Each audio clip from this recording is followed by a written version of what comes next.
Tudo bem com você? Está preparado para receber a palavra de Deus? Quero chamar aqui o pastor Tiago Eudes, um homem de Deus que eu amo assim, Cristo, assim por demais, e que Deus tem usado de conformidade com a sua vontade soberana e absoluta. E eu tenho convicção plena que Deus já está falando, já falou através do louvor, desde ontem, né? Com o pastor José Filho na abertura, hoje e amanhã nós estamos partindo para o encerramento do 6º Congresso Família. Coloca a sua mão para cá em nome de Jesus. Querido Deus, amado Pai, em nome do teu Filho Jesus, nós te pedimos que tu possa usar teu servo com poder e glória. Que ao abrir e fechar da sua boca, a tua palavra possa ser ministrada, possa ser exposta de uma maneira inimaginável, Senhor. Estamos aqui para te ouvir. E eu tenho convicção plena que tu já preparou o coração do teu servo para falar aos nossos corações.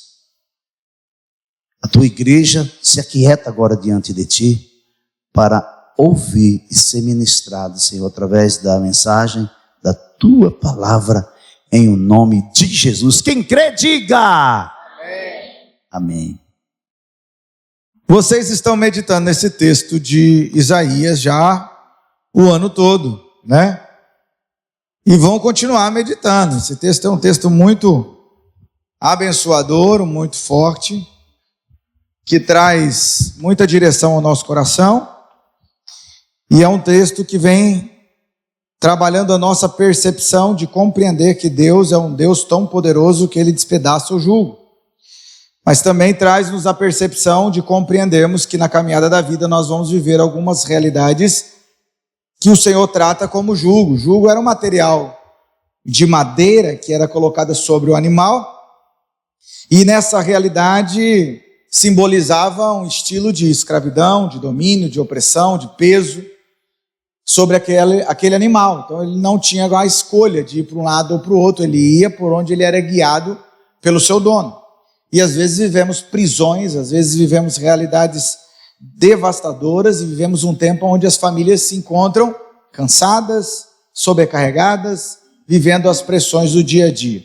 E nós precisamos romper em Deus, saber que tem um Deus poderoso que despedaça o jugo, que transforma a realidade e nos leva a uma nova identidade com Deus, amém? Então, como vocês estão trabalhando isso o ano todo, eu quero deixar para o pastor poder partilhar com vocês essa realidade desse texto tão profundo. Eu quero te convidar a abrir um texto que tem tudo a ver com esse tema, que está lá em Joel, capítulo de número 2. Um texto que vai falar sobre esse Deus, esse mesmo Deus que despedaça o jugo, é esse Deus que conhece a sua história, a sua realidade, sabe da realidade de vida que você tem vivenciado e muda a sua história. Joel capítulo de número 2, versículo de número 25, um texto muito precioso, abençoador, mas que traz também uma palavra muito forte. E nós precisamos viver essa realidade que traz para nós crescimento, avanço, e nos norteia segundo o propósito e a direção de Deus. Joel capítulo 2, versículo 25, você que encontrou, diga amém. Amém. Glória a Deus. Então vamos lá. Diz assim o texto, Joel capítulo 2, versículo 25. Restituí-vos-ei os anos que foram consumidos pelo gafanhoto, a locusta, o pulgão e a lagarta, o meu grande exército que enviei contra vós. Mantenha a sua Bíblia aberta em nome de Jesus. Vocês comerão até se saciarem e louvarão o nome do Senhor, o seu Deus, que fez maravilhas em favor de vocês. Nunca mais o meu povo será humilhado. Então vocês saberão que eu estou no meio de Israel. Eu sou o Senhor, o seu Deus, e não há nenhum outro. Nunca mais o meu povo será humilhado. Joel capítulo 2, versículo 25 ao 27. Tem essa promessa de Deus muito forte. Mas eu queria que você prestasse atenção. Joel é uma realidade de texto muito abençoadora, porque a palavra do Senhor não conta sobre a sua infância, nem sobre a sua adolescência, mas ela já narra o seu período profético. Ele é um profeta do Senhor. A Bíblia fala da sua descendência, ele fala do seu pai, mas a Bíblia não conta a sua história ali, mas já o apresenta como profeta.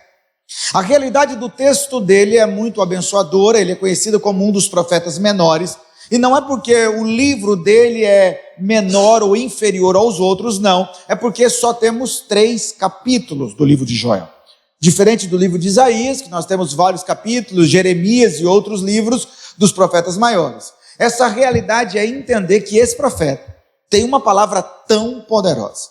No capítulo de número 1, ele fala da realidade do povo, e ele diz que esse povo que está vivendo em Jerusalém, também em Judá, estão vivendo uma realidade desafiadora, estão vivendo uma realidade de peso, estão vivendo uma realidade de opressão, estão vivendo uma realidade de desesperança, estão vivendo debaixo de um jugo de opressão, um jugo de desesperança, um jugo de falta de expectativa. O que acontece com esse povo?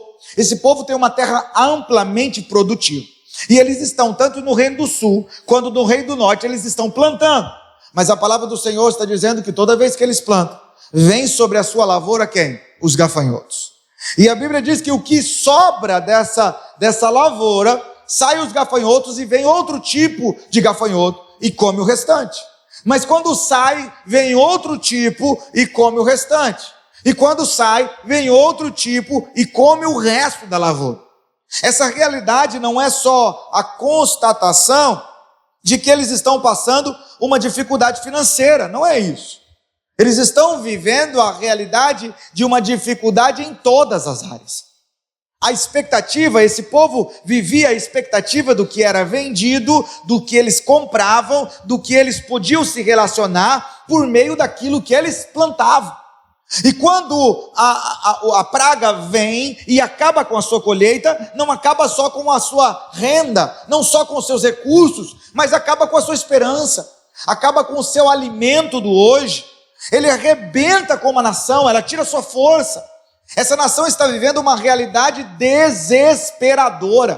Por quê? Porque essa nação se afastou da presença de Deus. Se você vai ler o livro de Juízes, você vai ver que em vários tempos ou em vários momentos, o povo vai viver essa realidade. O povo vai viver uma realidade de adorar outros deuses, de se afastar de Deus, de viver os seus prazeres emocionais e carnais. E aí, de repente, o povo se arrepende, o povo clama ao Senhor, Deus levanta um juiz, o juiz vem, salva o povo, resgata o povo, centraliza o povo, Deus abençoa o povo. Depois o povo que é abençoado por Deus, passa-se um tempo, se afasta de Deus, vai para a carnalidade, vai adorar outros deuses, Deus castiga o povo de novo, Deus levanta o inimigo contra o povo, esse povo se arrepende, esse povo busca a presença de Deus, Deus levanta um outro juiz, e essa é uma realidade de um povo que é constante em se afastar da presença de Deus, e viver lutas constantes. Joel está falando com esse povo, está falando desse povo que decidiu adorar outros deuses, esse povo que se afastou do Senhor, esse povo que agora não consegue buscar a Deus para viver uma nova realidade de vida. Esse povo que só consegue olhar para a sua dificuldade, para o seu problema, para a sua luta, para a sua aflição e se apegar a isso. Joel capítulo 2 é um texto tão forte, porque ele não vai dizer que a praga veio sobre o povo, devastou o povo, acabou com toda a produção e esse povo estava sem esperança. Ele não vai fazer isso. Ele vai nos mostrar e nos apresentar um processo progressivo de destruição. Joel capítulo 1, versículo 4, ele vai dizer assim: o que ficou da lagarta, comeu o gafanhoto. O que ficou do gafanhoto, comeu a locusta. O que ficou da locusta, comeu o pulgão. Ele está dizendo várias pragas vieram e uma veio de cada vez. E às vezes vivemos essa realidade de destruição na nossa casa. E às vezes não percebemos o que está acontecendo ao nosso redor. Às vezes vem o silêncio, depois o isolamento, depois vem a frieza, depois o afastamento. E depois nós dizemos, não sei o que aconteceu com a minha casa. mas essa batalha veio sobre a minha família, essa luta veio sobre o meu casamento, esse afastamento veio para com a minha vida, para com o do meu filho, mas não foi assim. As realidades não acontecem de uma hora para outra, como a bênção de Deus também não vem de uma hora para outra. É um resultado de uma postura, de uma atitude, de uma busca. Essa realidade do cuidado de Deus. É bênção isso, porque o capítulo 1 de Joel vai trazer essa realidade. Nós sabemos a realidade que vocês têm enfrentado. Vocês têm enfrentado uma realidade de escassez, de dificuldade, de luta. Joel capítulo 2, ele vai trazer assim, olha, mas Deus tem uma promessa para vocês. Uma promessa de mudar a história de vocês, transformar a realidade de vocês, mas se vocês se posicionarem em Deus e se arrependerem. E Joel capítulo 3 vai dizer que Deus vai restituir aquilo que foi perdido, a realidade de uma restituição. O capítulo e o texto de Joel, a promessa de Joel, fala de restituição. Esse é o propósito de Deus em quebrar o jugo, é nos levar a uma nova realidade.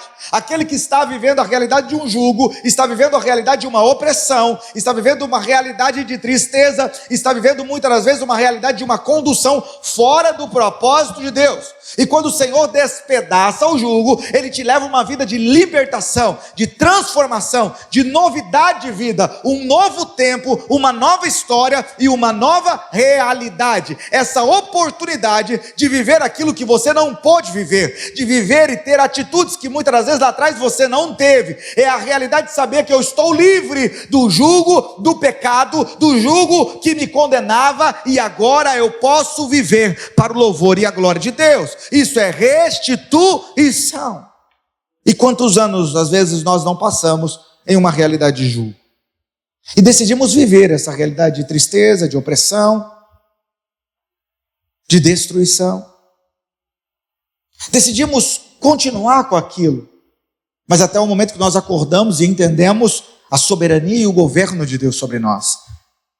O que Joel está fazendo com esse povo é dizendo para eles, é tempo de despertar, porque Deus quer fazer grandes coisas no meio de vocês, e Deus é poderoso para levar vocês a um processo de restituição, a levar vocês a viver uma realidade de vida totalmente transformadas. E essa realidade do versículo 25, eu vou compensar vocês pelos anos de colheitas que os gafanhotos destruíram. O gafanhoto migrador, o gafanhoto devastador, o gafanhoto devorador, o gafanhoto cortador, o meu grande exército que enviei, vocês comerão até se saciar e louvarão o nome do Senhor, o seu Deus, que fez maravilhas em favor de vocês. Nunca mais o meu povo será humilhado. Às vezes vivemos a realidade de famílias que assim estão. Mágoas que consomem a nossa alegria. Orgulho que consome o diálogo dentro de casa. Comparação que consome a gratidão. Falta de perdão que gera o afastamento e não a intimidade. Excesso de telas que nos afasta dessa unidade de presença e ausência espiritual. E às vezes não entendemos por que as coisas foram assim, ou porque as coisas se esfriaram, ou porque a família está vivendo o que está vivendo hoje. Isso é um tempo de fazer algumas perguntas para nós. Quando nós refletimos sobre família, é a realidade não de colocar o outro, mas colocar a nós mesmos, as nossas ações, o nosso proceder, por que nós estamos fazendo assim, e fazer essas perguntas para nós. No casamento, é preciso perguntar o que consumiu a alegria. A partir de mim, o que consumiu a alegria? Na relação com os pais, de pais e filhos, o que consumiu a confiança? Na relação dessa vida espiritual do lar, o que consumiu a presença de Deus? O desejo de estarmos na presença de Deus e viver a realidade do cuidado e do zelo de Deus a cada dia das nossas vidas. Nós precisamos olhar e perguntar. Sabe, irmãos, Deus restaura famílias que reconhecem primeiramente o que foi consumido. O que foi perdido dentro da nossa casa, a Bíblia diz que aquela mulher que tinha 10 dracmas, ela perdeu uma. A Bíblia diz que ela procurou diligentemente, ela afastou tudo, ela varreu, ela acendeu a candeia, ela buscou até que ela encontrou. Não, mas eu já tenho 9, não tem problema, eu só perdi um. Não, foi só a conversa, foi só o diálogo, mas está tudo bem, nós estamos vivendo junto. Não, foi só o respeito, mas isso é de vez em quando, não tem problema não, eu consigo conviver. Não, Deus está nos chamando a entender o que foi perdido, o que precisa ser renovado, o que nós precisamos viver em unidade ou em restauração, vivendo o cuidado de Deus. Não dá mais para viver uma vida fingindo que está tudo bem. Isso é em todas as áreas da nossa vida: emocional, espiritual, familiar, acadêmica, ministerial. Nós precisamos entender aonde você está e como você está, em que direção você está indo, para que nós possamos sair dessa inércia, para que nós possamos sair do comodismo. Não, mas desse jeito aqui está tão legal, está tão bem. Não está bem, nós precisamos avançar. Nós queremos ver a nossa família cada vez mais crescendo, desenvolvendo e vivendo o sobrenatural de Deus. E o sobrenatural de Deus fala de viver princípios, de viver a realidade de uma palavra que não é só uma palavra, mas é a evidência daquilo que você está vivendo. Sabe, viver o cuidado de Deus e a graça de Deus é essa disposição de viver o que Joel está nos relatando. Ele está dizendo: eu não estou romantizando o que vocês estão vivendo. Vocês estão vivendo uma devastação. Várias pragas vieram sobre vocês. Eu tenho consciência do problema como vocês estão vivendo, mas eu também conheço o Deus Todo-Poderoso que pode restaurar, transformar, libertar e te levar a uma outra realidade. Não uma realidade de julgo, mas uma realidade de libertação. Mas é preciso confissão, declaração. Essa realidade de olhar para dentro. Muitas famílias querem cura, mas sem diálogo. Querem restauração sem reconhecer as feridas. Sabe, querem reconstrução sem admitir as ruínas. A Bíblia diz que Neemias está no palácio, ele está ali como copeiro do rei. A Bíblia diz que o seu irmão Anani vem com outras pessoas. Ele tem no coração esse desejo de saber como está Jerusalém, como está tudo por lá. E ele pergunta ao seu irmão: como está Jerusalém? E o seu irmão olha para ele e fala assim: os muros estão caídos, as portas estão queimadas, o povo não tem força nenhuma. A Bíblia diz que ele sentou, ele chorou, ele buscou a Deus. E o texto de Neemias é um texto curioso, porque Neemias nunca foi a Jerusalém. Essa realidade dessa pergunta pauta de um homem que nunca esteve lá. Neemias fala de uma paixão pelo ambiente que os seus pais geraram no seu coração. Neemias fala de uma paixão de ser parte de um povo que faz total diferença. Neemias chora pela realidade de um povo, de um lugar que ele nunca pisou, mas ele sabia que ele era parte desse povo. Mas agora Deus estava o levantando para esse tempo de conhecer a realidade. As portas estão queimadas, os muros estão derrubados, então ele será um instrumento de Deus para agora ir a Jerusalém e trabalhar com as famílias para a reconstrução dos muros. É a realidade do amor de Deus que já estava estabelecido no coração desse homem. É o rei que olha para ele e fala assim: por que você está abatido? E ele já vai declarando sobre a realidade do seu povo, já vai buscando ajuda, e quando ele percebe, ele já tem toda a estrutura necessária para que ele pudesse ir e ver a realidade. Quando ele chega lá com madeira, quando ele chega lá com toda a estrutura, a Bíblia diz que todo mundo foi dormir. A Bíblia diz que de madrugada ele pegou um animal e ele foi até as ruínas da cidade. Sozinho ele foi verificar como estava o caos. Esse é um tempo de verificação. Como está a sua casa? Como está a sua família? Como está o seu lar? Como está a sua vida profissional? Sua vida acadêmica? Mas essa realidade de pensar para dentro também, como você está? Porque às vezes estamos nos dobrando para manter a família alinhada, para manter o ministério abençoado, para manter o trabalho bem andando certo, para manter os filhos organizados, mas por dentro nós estamos clamando por socorro. Eu gosto muito do salmista, quando ele diz assim: por que está abatida a minha alma? Por que se perturba dentro de mim? A minha percepção, essa minha percepção, Tiago e Eudes, não está no texto. Minha percepção é de uma pessoa com um espelho do seu tamanho. E o salmista olhando para ele mesmo, dizendo assim: por que você está abatido, a minha alma? Por que se perturba dentro de mim? Espera em Deus, porque eu ainda o louvarei. Sabe a convicção de alguém que está dizendo: a minha alma está abatida, a minha alma está perturbada, a minha alma está inquieta, mas eu preciso encontrar em Deus segurança, eu preciso me movimentar na direção de Deus, eu preciso não dar lugar a esse espaço, desse jugo, dessa realidade. Não é assim mesmo, não é natural, não é normal, não é. Deus me chamou para a realidade de bênção, de libertação. Eu quero sentir a alegria que vem do Senhor. Aleluia. Alegria dentro da minha casa, alegria no meu casamento, alegria no servir ao Senhor, alegria em todas as áreas. Eu não quero ser consumido pela mágoa, eu não quero ser consumido pela falta de perdão.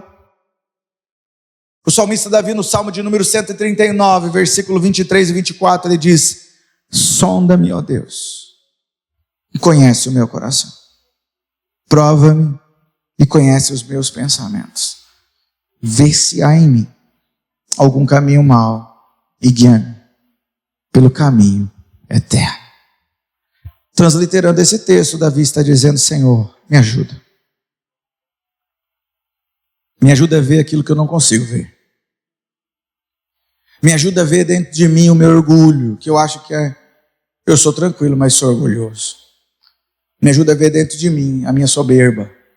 Eu não me sinto soberbo, mas às vezes sou.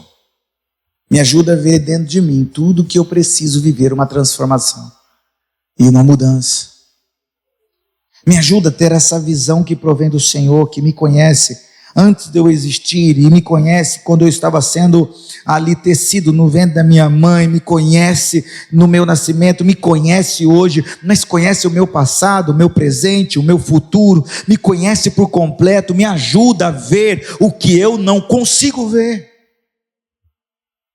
Apocalipse capítulo 2, versículo 5 vai dizer para mim e para você: lembra-te, pois, de onde caístes, arrependa-te e volte à prática das primeiras obras. Sabe o que eu aprendo com esse texto? É que Deus só restaura o que nós temos coragem de entregar a Ele. Será que hoje você tem coragem de entregar a sua vida ao Senhor?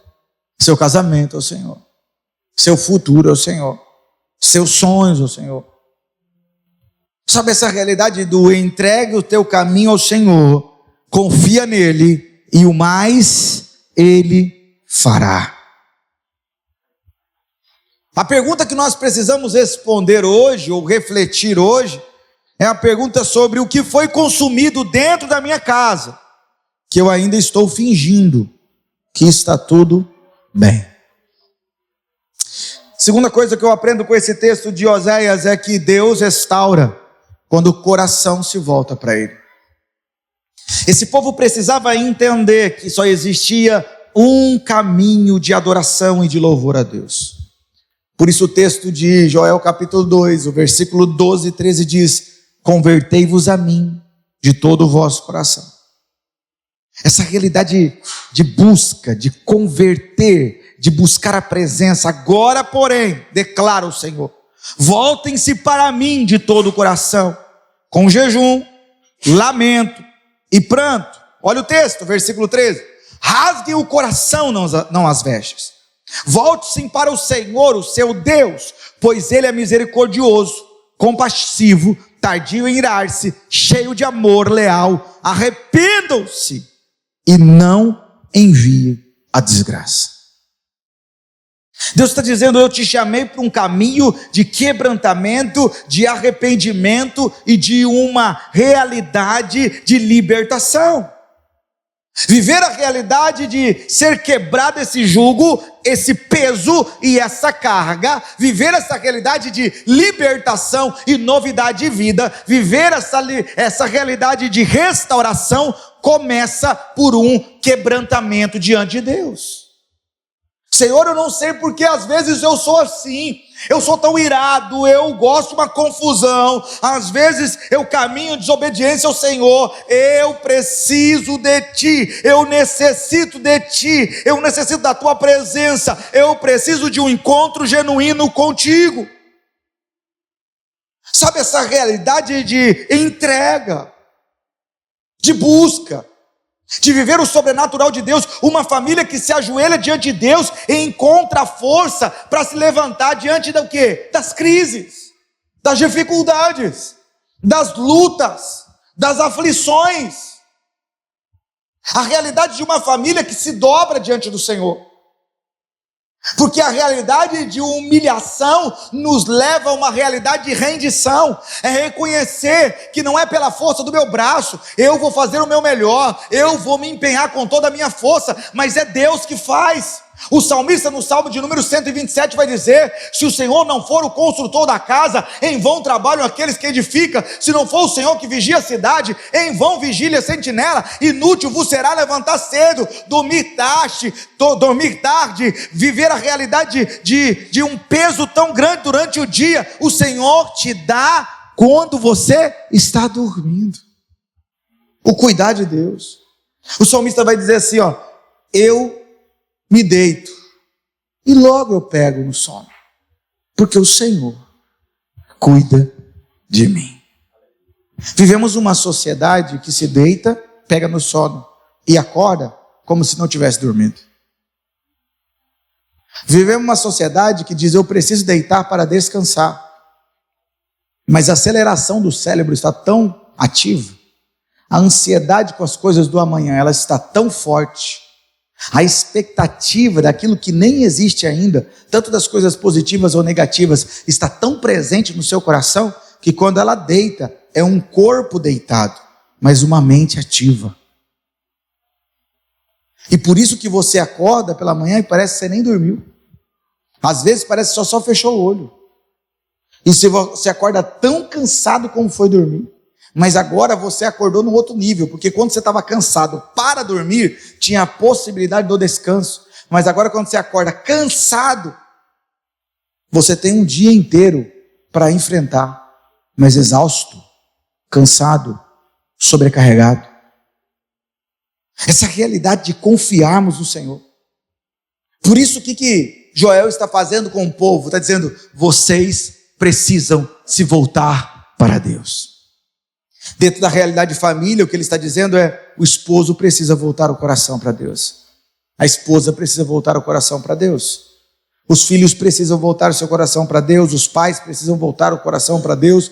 Vocês precisam viver essa realidade de uma casa aonde não vive a realidade só de um discurso, mas vive a realidade de um quebrantamento real, de nos dobrar diante do Senhor e viver o sobrenatural de Deus e a graça de Deus.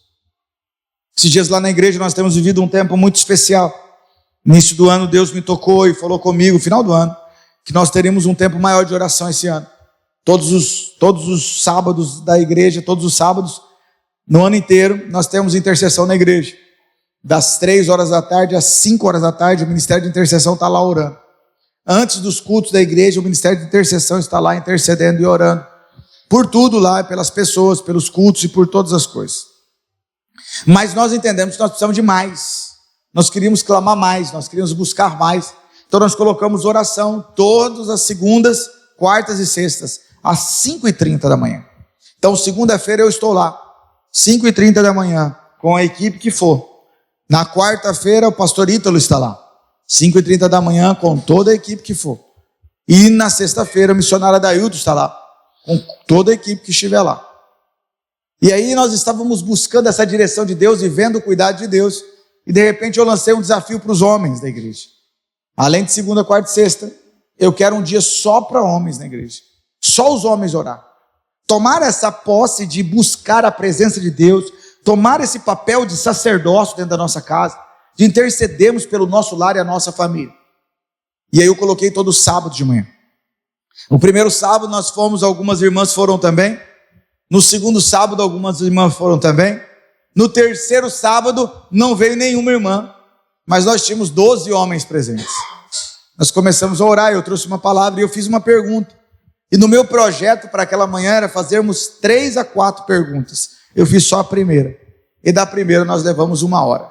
Homens chorando, colocando diante do Senhor as suas dores, as suas limitações, as suas dificuldades, as suas batalhas.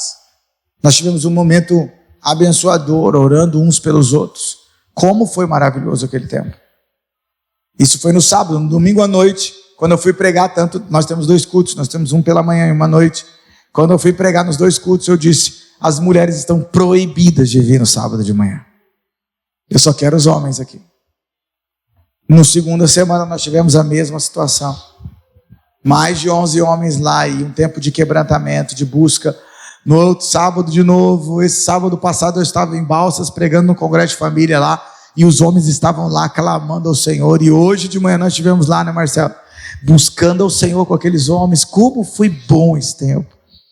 E tem sido para nós um tempo precioso. E eu falei: não faço mais culto, não faz mais nada, nós só vamos orar. E depois nós vamos voltar. E aí eu decidi fazer um momento com eles e chamei os homens. No primeiro momento que nós tivemos esse ano, nós tivemos 37 homens presentes. E nós nos juntamos em oração, em busca a Deus, clamando ao Senhor pelas nossas famílias e clamando ao Senhor. E quando foi no sábado, a pastora Thay estava com as mulheres lá também clamando ao Senhor. À noite no culto. Como é bom a gente viver essa unidade que gera quebrantamento. Como é viver essa busca que fala de uma atitude pessoal, de buscar a presença de Deus, de reconhecer que a palavra de Deus é real. 2 Crônicas 7,14 vai dizer: se o meu povo, que se chama pelo meu nome, se humilhar e orar, e buscar, e se converter dos seus maus caminhos, então eu ouvirei do céu, perdoarei os seus pecados, e sararei a sua terra. Vamos viver isso. Essa busca constante de viver o cuidado de Deus, o zelo de Deus, mas também o sobrenatural de Deus. Essa realidade de buscar a presença do Senhor. Tiago 4,8 vai dizer algo muito abençoador: chegai-vos a Deus e Ele vos chegará a vós. Esse Deus está dizendo: vem à minha presença, porque eu quero estar com você. A realidade de ter um Deus maravilhoso que restaura, transforma, muda a nossa realidade, mas nos chama a uma intimidade com Ele. Sabe, irmãos, nós precisamos entender isso. Que restauração não começa quando alguém muda o outro. Não é isso. O meu marido precisa mudar. Não, a minha mulher precisa mudar. É o meu filho que precisa mudar. Não é o meu pai que precisa mudar. Não é o pastor. Não é o irmão. Não é o líder. Não é o meu patrão. Não é o funcionário. Não. A restauração começa quando cada um se rende a Deus para uma restauração pessoal. E como pastor da igreja eu falei: gente, o tempo mais corrido para mim é sexta, sábado, domingo. Eu estou aqui com vocês, está tendo culto de adolescentes lá. Sair daqui eu vou para lá. Meu filho Joaquim e Isaac não vieram porque eles estão lá no culto. A Estelinha falou: pai, eu queria estar aqui. Eu falei: não, você está aí com nós, você vai junto. Aí ela está feliz de estar na salinha ali. Mas como é bom viver isso como igreja. Semana passada eu não estava na igreja. Estávamos em Balsas. Na verdade nós pregamos terça-feira no Parque Dois Irmãos, Congresso de Família. Quarta-feira, Congresso de Família e Parque Dois Irmãos. Quinta-feira viajamos 16 horas para Balsas, no Maranhão. Aí pregamos lá sexta, sábado e domingo. E viemos na segunda 16 horas para pegar terça-feira na igreja. E hoje está aqui com vocês. Mas viver essa realidade do cuidado de Deus a cada dia. Viver a realidade de um tempo onde nós precisamos buscar essa realidade pessoal. Então, para mim era mais fácil, segunda de manhã, dizer: gente, eu já estou muito atarefado, sexta, sábado, domingo, segunda de manhã, fica lá, Marcelo, você fica pela oração da manhã, eu só vou interceder por vocês. Não. Se eu quero ver uma igreja quebrantada, eu como pastor começo o quebrantamento a partir de mim. Então eu, como sou pastor da igreja, segunda-feira, 5h30 é comigo. Se eu estou viajando, eu mando outro. Mas alguém vai estar lá. Essa busca de viver a unidade, essa realidade do que nós estamos vivendo hoje. Os pastores desafiar vocês para um congresso de família, onde nós somos confrontados. Esse é o desejo de Deus, que possamos analisar e olhar. A família não é um projeto de homens, é um projeto de Deus. Então a nossa percepção não pode ser só pessoal, não pode ser só pelo que os outros dizem do que é família, mas precisa ser pela palavra de Deus. É assim, esse norte que a palavra de Deus nos direciona a viver. Sabe, irmãos, nós precisamos acordar e saber que Deus não vai restaurar casas sustentadas pelo orgulho. Deus vai restaurar casas que estão quebrantadas diante de Deus. Será que a nossa casa precisa de um ajuste? Ou será que a nossa casa precisa de um arrependimento? Um quebrantamento? Uma postura de devoção, de intimidade e de busca ao Senhor? Em que direção nós vivemos? Em que linha nós estamos indo? Às vezes lá na igreja nós recebemos várias pessoas que vêm visitar a igreja. E às vezes algumas chegam e falam: pastor, eu sou de tal lugar, eu faço isso, eu faço aquilo, eu falo aquilo outro, eu canto, eu toco, eu assovio, eu viro cambalhota, eu faço isso, já fiz aquilo. E eu falo para ele: e aí? Ele fala assim: eu queria ser membro aqui na igreja. Eu falei: 3 meses, irmão. 3 meses aonde, pastor? No banco. Nós não recebemos ninguém assim. Ele falou: para quê, pastor? Para você nos conhecer. Nós seremos uma família. Como é que o pastor prega? Como é que é o ministério infantil? O que você concorda, o que você não concorda? Faz uma análise. Busque a direção de Deus. Não é agir pela emoção. Porque quem vem pela emoção, vai pela emoção. A realidade da centralidade da família é isso. Honra teu pai e a tua mãe. Não é honra teu pai e sua mãe que é gente boa, que é legal, que foi bom com você o tempo todo. Ele é seu pai, ela é sua mãe, então honre. O princípio da honra, ele é tão forte que está no Antigo Testamento, em Êxodo capítulo 20 e Efésios capítulo de número 6, Novo Testamento. A realidade de estar repetindo algo para fortalecer em nosso coração. Honra teu pai e a tua mãe, que é o primeiro mandamento com promessa que o Senhor teu Deus te dá, para que você viva bem, com longevidade, mas com saúde e paz. Há uma promessa de Deus para quem honra pai e mãe, e a realidade não está denominando: honra seu pai que é crente, que busca a Deus, que é fiel ao Senhor. Não, honre teu pai, não interessa a realidade de vida dele. Pastor, mas meu pai, ele tem essa atitude, ele teve essa postura, meu pai me feriu tanto. Você teve um encontro genuíno com o Pai Celestial. O Senhor, Ele é poderoso para sarar as suas feridas. Ele te restaurou. Nós estávamos condenados ao império das trevas, mas Ele nos resgatou com o seu amor, nos trouxe ao reino de amor. Ele nos fez filhos e co-herdeiros para a glória do Senhor. Esse Deus que restaura quer nos usar como um canal para abençoar a nossa família. Pastor, mas eu nunca fui amado. Então, com o encontro com Jesus, ame de uma forma grandiosa que impacte o coração do seu pai ou da sua mãe. Pastor, mas eu nunca fui abraçado. Então agora Deus está te usando para ser o abraço dele, na vida dele, na casa dele, nessa realidade de impactar o seu lar e transformar a sua história. Pastor, mas eu tenho uma mágoa tão grande. Esse é o tempo de Deus liberar o seu coração para o perdão, porque às vezes o jugo que você está carregando não é um jugo de uma opressão dentro da sua casa, mas é de uma realidade de infância, de uma história que você carrega, dores, lamentos que estão na sua memória, que são um peso para você até hoje. E Deus está dizendo: esse é um tempo de libertação, mas vem por meio do quê? Do perdão, do arrependimento, do quebrantamento, da renúncia. Às vezes nós estamos carregando inúmeras cargas emocionais, porque me trataram assim, porque fizeram isso comigo, porque falaram de mim, porque me arrebentaram, porque fizeram isso, porque fizeram aquilo. Eu gosto muito de Mateus capítulo 5, versículo de 1 ao 11. Bem-aventurados são vocês quando perseguirem vocês, quando falarem mal de vocês, por causa de mim. A realidade está dizendo: vocês, como filhos de Deus, Nós teremos desafios. Qual que é o texto que diz que a gente é blindado? Meu Jesus disse que nós no mundo teremos aflições. Mas mesmo em meio à aflição nós temos que ter bom ânimo, porque Ele já venceu. Ele já venceu. E nós tomamos posse da vitória que Ele nos dá. Essa realidade do descansar em Deus. Sabe, irmãos, Deus restaura relacionamentos, mas só quando há perdão e reconciliação. Deus quer trabalhar essa realidade. Efésios capítulo 4, versículo 31 e 32 diz assim, longe de vós, olha o que Paulo está dizendo, que esteja longe de vocês, o quê? Toda amargura, toda cólera, toda ira, toda gritaria, toda blasfêmia, bem assim toda malícia. Antes sejam uns para com os outros. Como? Como é que nós devemos ser uns para com os outros? Benignos, compassivos, perdoando-vos uns aos outros. Como que? Qual que é o padrão de exemplo? Como também Deus, em Cristo, vos perdoou. Sabe o que eu amo no amor de Jesus?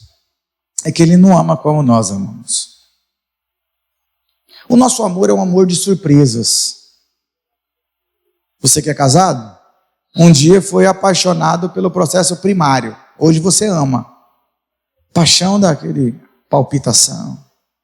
Paixão daquele telefone, né? Liga você, desliga você, desliga você. Ai, que alegria. Paixão é essas coisas. Quando você casa, a paixão ela some. Porque você começa a ver o outro como ele é. As coisas boas, mas também as coisas desafiadoras, que precisam ser ajustadas. Nessa hora entra o amor, porque agora você precisa decidir. Até agora foi sentir. Eu sinto. Ai, mas eu sinto. Agora é decidir. Agora você decide amar, mesmo ele sendo falho. Você decide ajudar, para que ele vença as suas barreiras. Você decide amar mesmo ela fazendo coisa que você não gosta. Nós decidimos dentro do casamento viver isso. E quando que é isso? Todos os dias. Só que nós nos surpreendemos. Nós olhamos e falamos assim, eu não sabia que era assim. Eu não sabia que ele tinha isso. Nós nos surpreendemos com pessoas.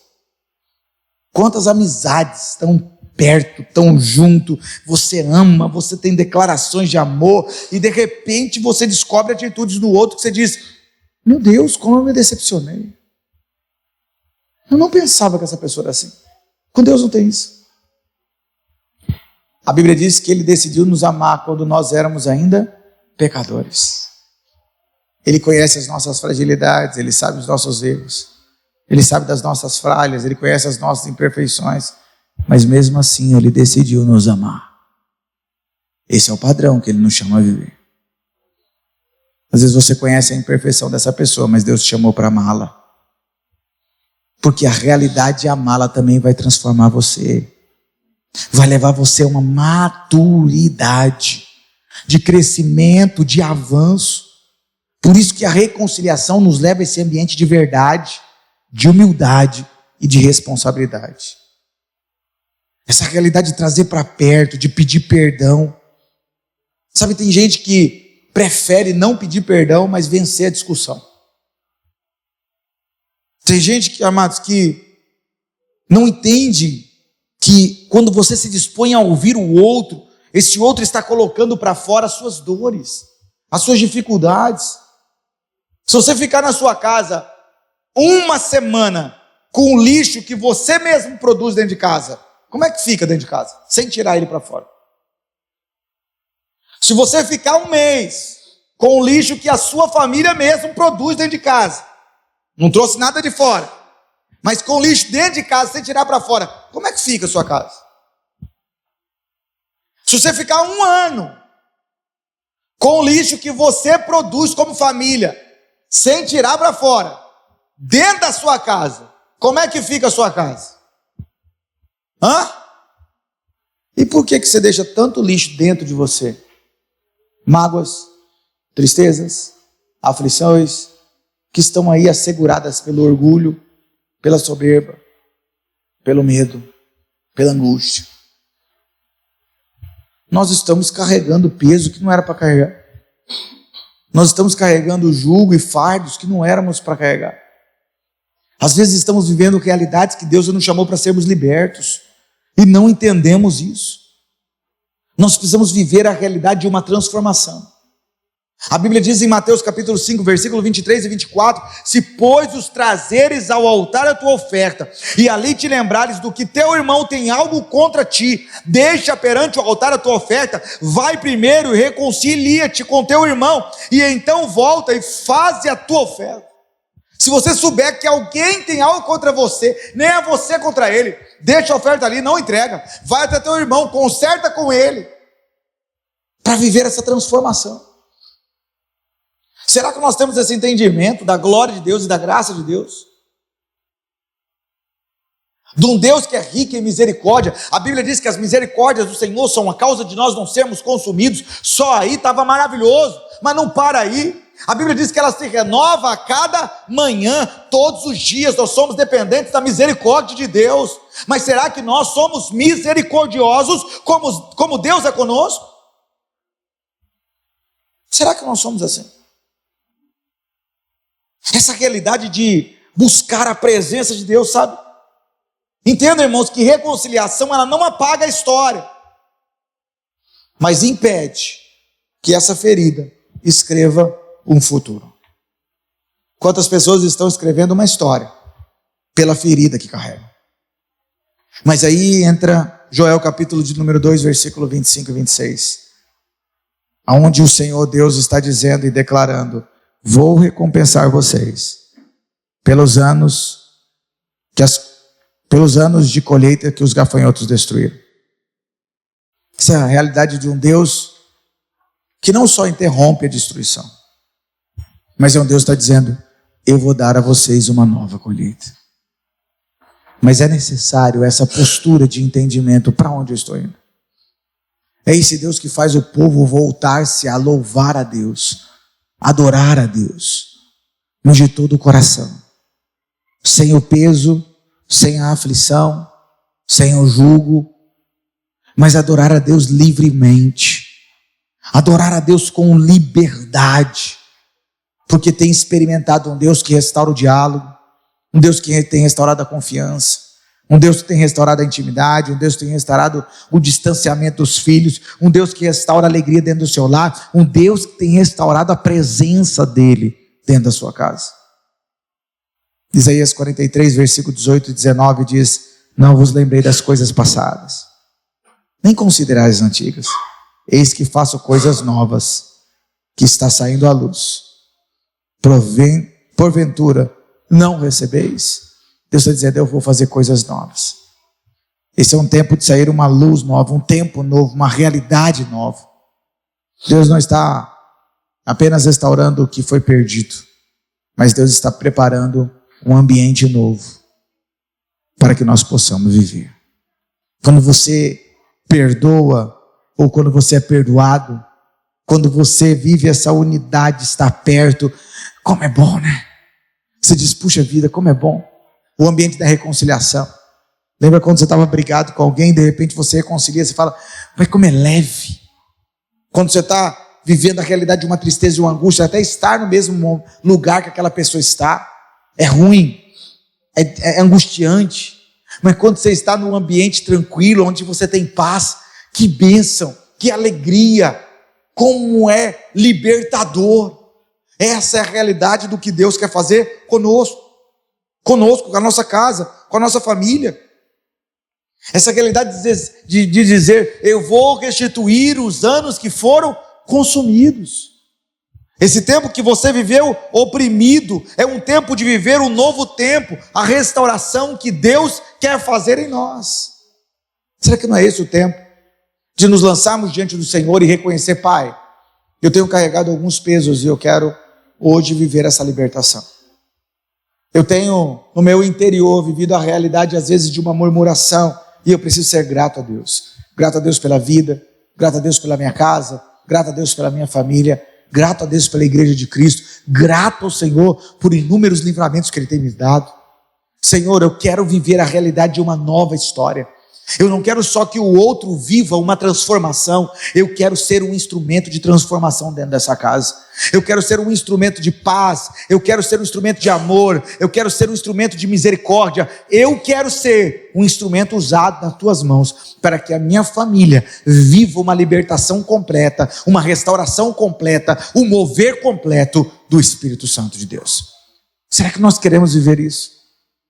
A realidade de restauração, de transformação, fala de uma ação, uma atitude pessoal, de quebrantamento, de direção e de posicionamento.